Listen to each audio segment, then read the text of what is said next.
Алматыға тағы да қар түсті, сондықтан жануарлардың да өздеріне азық табуы қиындап бара жатыр. Біз бір-екі рет итке тамақ берсек, осы жолы мысықты таңдадық, және мен оған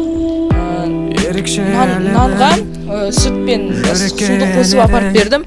Оның қарны ашқан сонша сол мен берген тамақтан дымда қалдырмай жеп тастадым. Және оның көзінен рахмет айтқан көруге болады.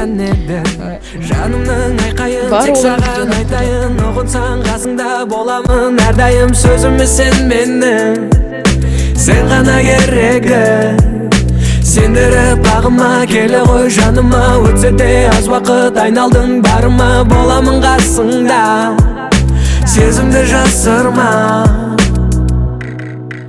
Қолымнан ұстап, ұшам десең алысқа, сезім зымырап қолаштайды ғарышқа. Дәл осы тоста, жақын демес алыста, болғаннан соң ғашық.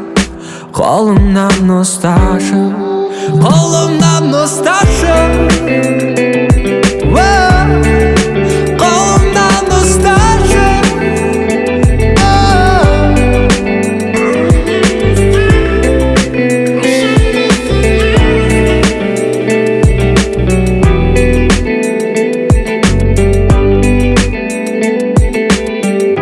Ғашық қып сәніңе, дем бердің әніме, айналдың кездесіп өмірдің мәніне. Басқаға көнбедім, тынысым сен дедім, жаралы жүректі сенге